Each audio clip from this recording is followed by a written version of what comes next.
Most people know the Book of Ruth as a love story. A loyal woman leaves everything she has ever known to follow her mother-in-law into a foreign land.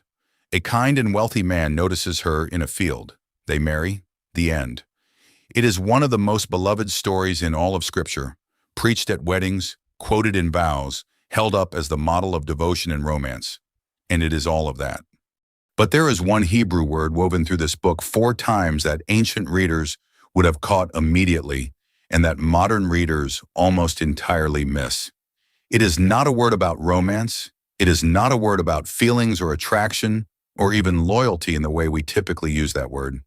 It is a legal term, a covenant obligation, a word so specific and so loaded in the ancient Hebrew world that every time it appears in the text, something structural is happening underneath the surface of the story. The word is chesed. The word chesed is simply an act of kindness, compassion, and love. The word chesed is found roughly 250 times in the Old Testament. It combines concepts of unfailing love, steadfast loyalty, covenant faithfulness, and merciful kindness. Because it is a theme rather than a single location, you can find it scattered throughout the Old Testament, with nearly half of its appearances in the book of Psalms. And once you see what chesed actually means, where it appears, who says it, and why, the entire book of Ruth reorganizes itself around something far larger than a marriage. It becomes a story about the architecture of redemption, about a God who operates through covenant even when his name barely appears on the page, about what it looks like when loyal love shows up in human form and what it costs the person who carries it. Most readers finish Ruth feeling warm. That is not wrong. But the readers who understood chesed finished Ruth feeling undone, because they recognized what was actually happening in that field, on that threshing floor, at that city gate. And they recognized the shape of the God who was behind all of it. That is what we are going to see today. The world Ruth walks into before the word chesed can do its work. You need to understand the world this story is set in. The book of Ruth opens with one of the most desolate sentences in the Old Testament. In the days when the judges ruled, there was a famine in the land. Ruth 1:1. 4 words tell you everything. In the days when the judges ruled. If you have read the book of Judges, those words land like a warning. The period of the Judges was one of the darkest chapters in Israel's history. A repeating cycle of rebellion, consequence, repentance, and rescue that kept spiraling downward. The last line of the book of Judges is its own summary. In those days, there was no king in Israel. Everyone did what was right in his own eyes. Judges 21:25. This is the world Ruth is born into. A world without stable leadership, without consistent faithfulness, without a clear center of gravity. And into that world comes a famine. A man named Elimelech from Bethlehem, whose name means "My God is King," takes his wife Naomi and their 2 sons and leaves Israel entirely. They relocate to Moab, the neighboring nation across the Jordan River to the east. And here the story begins to accumulate weight, because Moab was not a neutral location. In the history of Israel, Moab carried specific and painful associations. The Moabites were descendants of Lot, Abraham's nephew, born from an incident so shameful it was recorded in Genesis 19 without softening. The relationship between Israel and Moab had been hostile for centuries, and Deuteronomy 23:3 contains a law that most modern readers do not know exists. No Ammonite or Moabite shall enter the assembly of the Lord. Even to the 10th generation, none of them shall enter the assembly of the Lord forever. Deuteronomy 23:3. 10 generations, forever. The Moabites were explicitly barred from the covenant community of Israel. That is the nation Ruth comes from. That is her legal standing before she takes a single step toward Bethlehem. She is not simply a foreigner. She is a member of a people the law of Moses specifically excludes from the assembly of God. Keep that in your mind as the story unfolds. Elimelech dies in Moab. His 2 sons marry Moabite women, Orpah and Ruth. Then both sons die. Naomi is left in a foreign country, widowed, childless, with 2 daughters-in-law who are themselves widows and no male relative in the country to provide for any of them. In the ancient world, this is not simply a sad situation. It is an existential crisis. Women without male covering in the ancient Near East had no legal standing, no inheritance rights, no economic security, and no social protection. Naomi is not just grieving, she is facing erasure. She hears that the famine in Israel has ended and decides to return to Bethlehem. She releases both daughters-in-law to go back to their own families, their own people, their own gods. Orpah weeps, embraces her, and goes.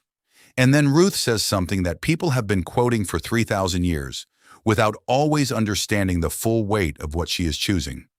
Do not urge me to leave you or to return from following you. For where you go, I will go, and where you lodge, I will lodge.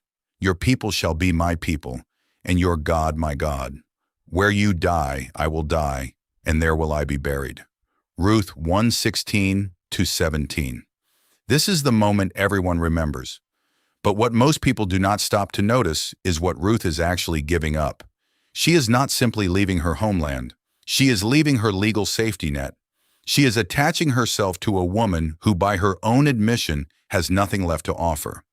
And she is choosing to identify with a God whose covenant community the law of her own people excludes her from. This is not a romantic declaration. There is no Boaz yet. There is no prospect of a happy ending. This is a woman choosing poverty, foreignness, and social exclusion because of something she has seen in Naomi, and something she has come to believe about Naomi's God.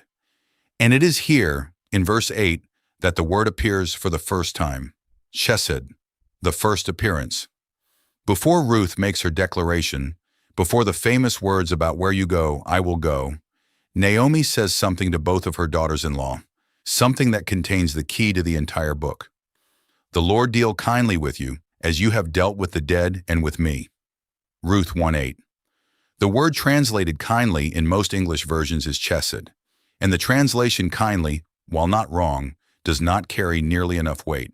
Chesed is one of the most theologically dense words in the entire Hebrew Bible. The King James Version renders it loving kindness.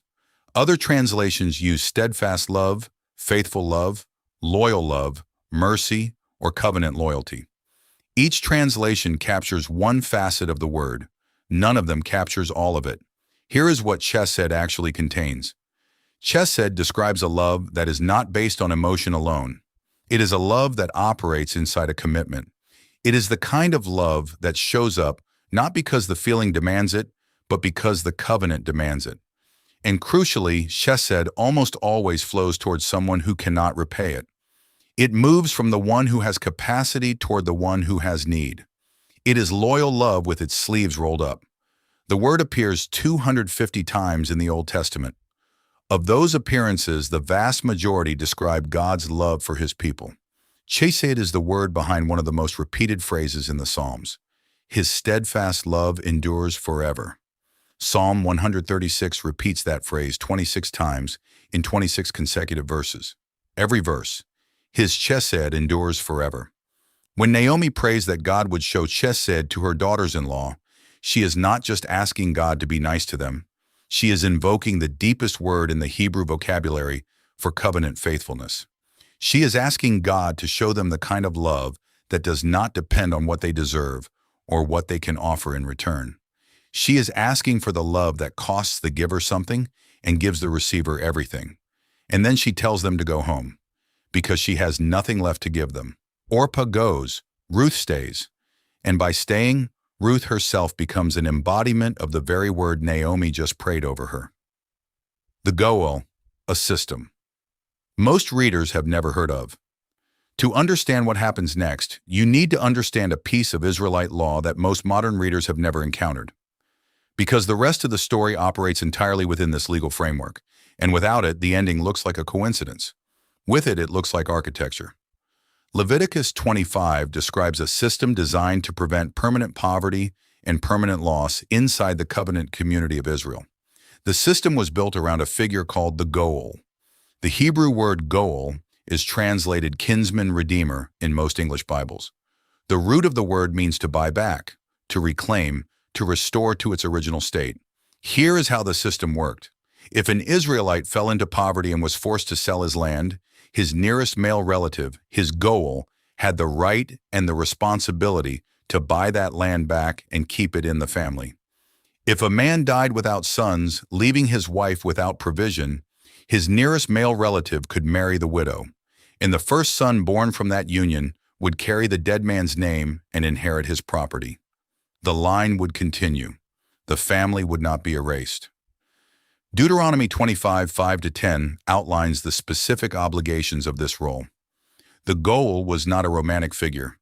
He was a legal one. His function was restoration. His role was to step into a situation of irreversible loss and make it reversible, to pay a price that someone else could not pay so that what had been lost could be recovered. Naomi knows this system. When she and Ruth arrive in Bethlehem, Naomi tells Ruth something significant. The man is a close relative of ours, one of our redeemers. Ruth 2:20. The word translated redeemers is Goel. Boaz is not just a kind landowner who happens to notice Ruth in his field. He is a potential kinsman-redeemer. He is legally positioned to do something about the situation Naomi and Ruth are in. The question the entire second half of the book is asking is whether he will. Chesed, the second appearance Ruth goes to glean in the fields. Gleaning was the practice permitted under Mosaic law, where the poor were allowed to follow behind the harvesters and collect whatever grain was left behind. Leviticus 19:9-10 established it as a legal provision for the vulnerable. It was not charity in the modern sense. It was legal access to the margins of someone else's harvest. It was dignified, but it was also precarious. You were dependent on the goodwill of the landowner and the restraint of the workers. Ruth ends up in Boaz's field, and Boaz notices her. What happens next is often read as romance beginning to bloom, and there is something tender in the exchange. But look at what Boaz actually does. He tells his workers not to rebuke her. He tells them to leave extra grain behind deliberately. He invites her to eat with his workers. He makes sure she is safe. He covers her in a field where, as a foreign woman gleaning alone, she had no guarantee of protection. And when Ruth asks him why he is showing such kindness to a foreigner, Boaz answers in a way that tells you exactly who he is. All the city of my people know that you are a worthy woman. Ruth 3:11. The Hebrew word translated worthy is chayil. It is the same word used for a man of great valor, a warrior, a person of strength and character. Ruth, the Moabite widow with no legal standing, is being called chayil by the most respected man in town. He has been watching her. He knows what she has done for Naomi, and his response to her faithfulness is to extend covering. When Naomi hears what Boaz has done, she says something that brings us to the second appearance of chesed. May he be blessed by the Lord, whose chesed has not forsaken the living or the dead. Ruth 2:20. Read that carefully. Whose chesed? Naomi could be referring to Boaz's chesed, or she could be referring to God's chesed. The grammar is deliberately ambiguous, and the ambiguity is the point. In the Book of Ruth, the chesed of God and the chesed of Boaz are so intertwined that you cannot always tell where one ends and the other begins. That is not a literary accident. It is a theological statement. This is what it looks like when a human being becomes the instrument of God's covenant love, the threshing floor. Now comes the scene that makes modern readers uncomfortable and that ancient readers would have understood completely differently than we do. Naomi instructs Ruth to go to the threshing floor at night, where Boaz will be sleeping after the harvest celebration, to uncover his feet and lie down. Ruth 3:4. Read through modern eyes, this scene looks either scandalous or confusing. But in the context of ancient Israelite law and culture, every gesture Ruth makes is a precise legal communication. The threshing floor was not a hidden or shameful location. After the harvest, it was common for landowners and workers to sleep near the grain to protect it. It was a public place of economic activity. When Ruth uncovers Boaz's feet and lies down, she is not initiating a romantic encounter. She is making a legal request using the body language of covenant. The word feet in Hebrew, raglaim, is sometimes used as a euphemism in other Old Testament passages, which is why some readers assume this scene is something it is not. But the text itself makes the meaning clear in what Ruth says next. Spread your wings over your servant, for you are a redeemer. Ruth 3:9. The word translated wings is the Hebrew word kanaf. It means wing or corner, specifically the corner of a garment. To spread the corner of your garment over someone was a formal act of claiming them, covering them, taking them under your protection. It was the same gesture God uses in Ezekiel 16:8 when he describes his covenant with Israel. I spread the corner of my garment over you and covered your nakedness. I made my vow to you and entered into a covenant with you. Ruth is not asking Boaz for a date. She is asking him to fulfill the role of Goel.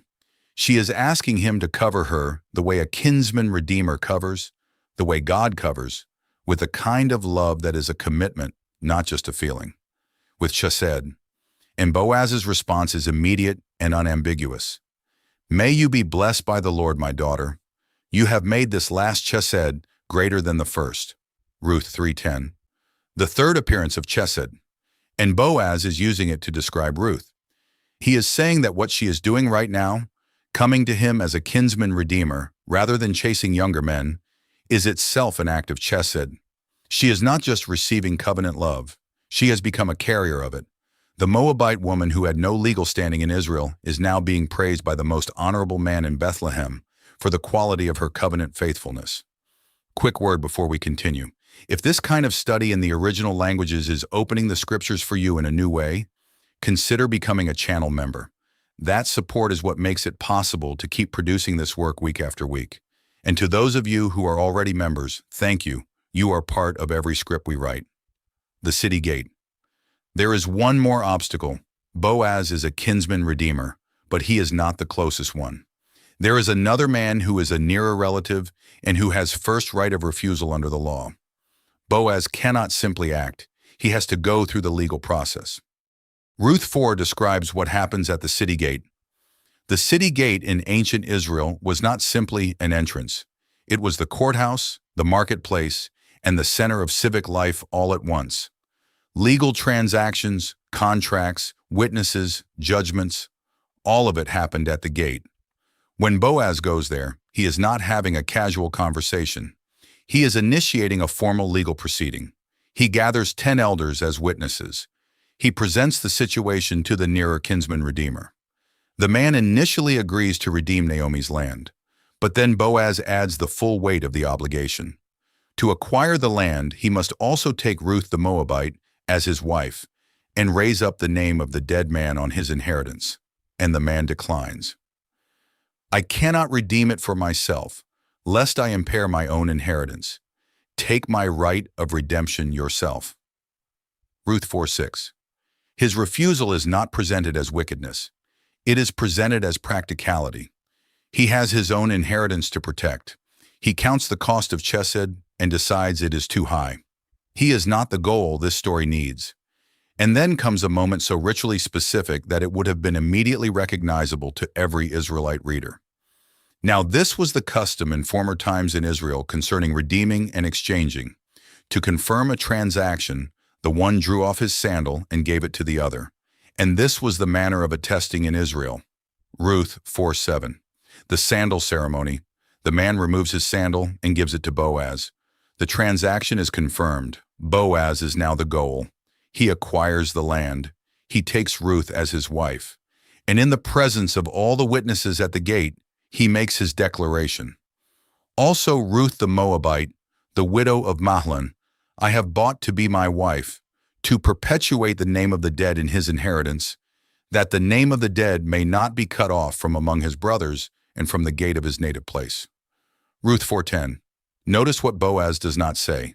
He does not say, I am marrying Ruth because she is worthy. He does not say, I am doing this because the law compels me. He says, I have bought her. He paid a price.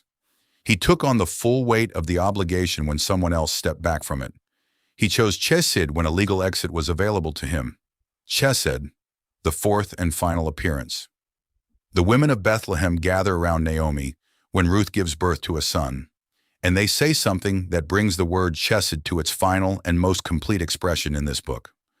Blessed be the Lord, who has not left you this day without a redeemer, and may his name be renowned in Israel. He shall be to you a restorer of life and a nourisher of your old age. For your daughter-in-law who loves you, who is more to you than 7 sons, has given birth to him. Ruth 4:14-15. The word redeemer here is again Goel. But now look at what has happened. The women are not just praising Boaz, they are praising the Lord. Because behind the entire chain of events, behind Ruth's loyalty, behind Boaz's generosity, behind the legal process at the gate, they see the hand of God orchestrating chesed. And then Naomi takes the child, holds him to her chest, and becomes his nurse.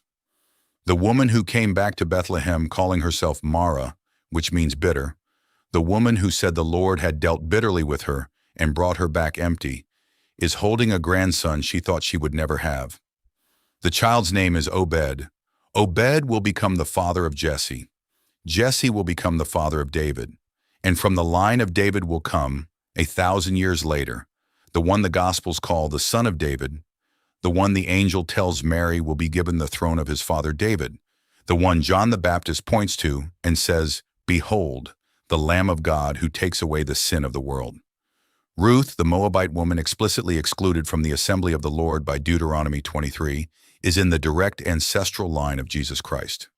Matthew 1:5 names her there, in the genealogy of the Messiah, the only Gentile woman named alongside Tamar, Rahab, and Bathsheba. 4 women with complicated stories, all of them in the line of the one who came to make all things new. What chesed was always pointing to step back and see the architecture of this book, now that you have seen chesed in all 4 of its appearances. Naomi praised chesed over Ruth and Orpah in chapter 1. She is asking God to give them what she cannot. She has nothing left to offer, and she knows it. The prayer is honest, and it is desperate. God, hear these women because I cannot help them. Naomi recognizes God's chest in Boaz's actions in chapter 2. She sees in what Boaz does for Ruth the fingerprints of the same love she prayed for. A man with resources, a man with standing, a man who could have ignored a foreign widow gleaning in his field, instead covers her, feeds her, and protects her. The chesed of God flowing through a human vessel. Boaz praises Ruth's chesed in chapter 3. The woman who came to him at the threshing floor, the woman who could have gone back to Moab, who could have sought a younger man, who could have found any number of ways to survive that did not involve becoming the wife of a man performing a legal obligation, chose instead to ask for the covering that chesed provides. And Boaz calls it what it is. And in chapter 4, the women of Bethlehem see God's chesed in the birth of Obed. The full circle closed, the line continued, the name not cut off, the empty made full, Mara becoming Naomi again. 4 appearances of chesed, 4 moments where the word shows up, and each time it is moving in the same direction. From the one who has capacity toward the one who has nothing. Paying a price the receiver cannot pay. Covering what the recipient cannot cover. Restoring what seemed permanently lost. That is not just the shape of a love story, that is the shape of the gospel. The kinsman-redeemer and the cross. The Book of Ruth is a short book, 4 chapters, 85 verses. It covers a few years in the life of ordinary people in a small town during a dark period of history. There is no burning bush, no parting sea, no audible voice from heaven. God is mentioned, but he never speaks directly.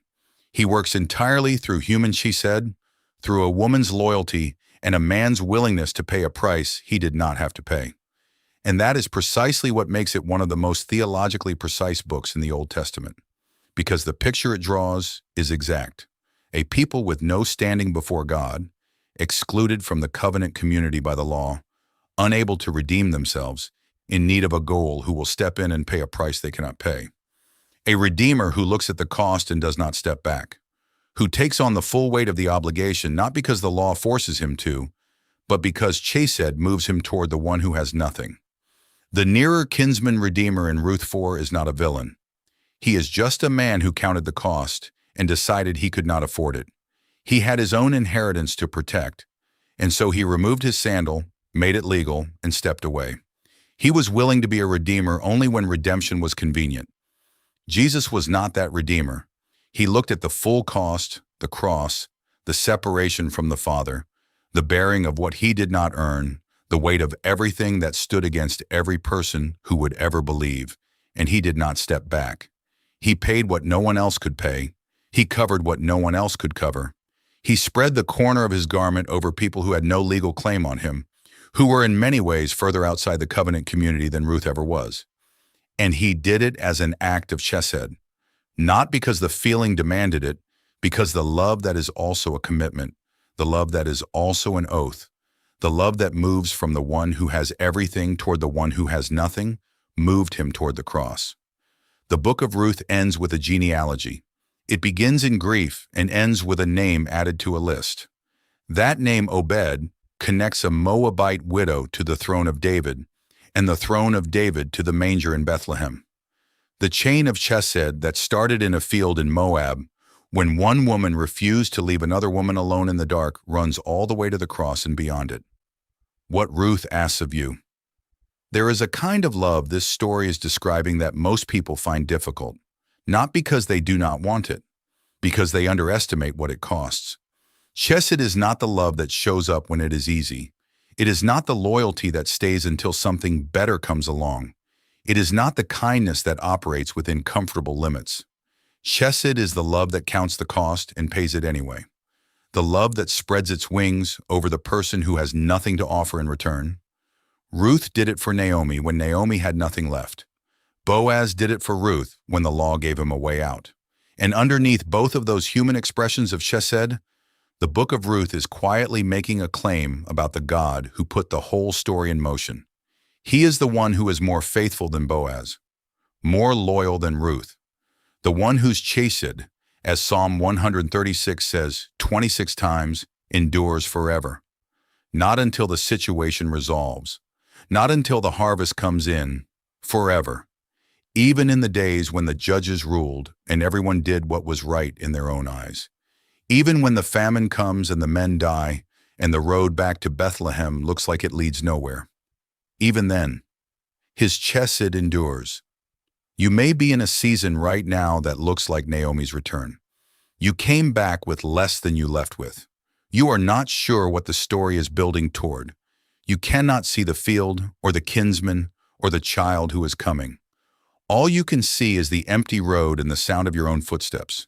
The book of Ruth was written for exactly that moment, not to give you a formula, not to promise you a Boaz, but to show you the shape of the love that is already moving towards you. Subscribe if this opened the book of Ruth in a way you had not seen before. Leave a comment, even one word. Share this with someone who needs to know that the love the Bible is describing is not fragile. It is not conditional. It has a Hebrew name and it has been moving towards you longer than you know. Pray for us as we keep working through these texts, and may the God whose chesed endures forever meet you wherever you are standing today.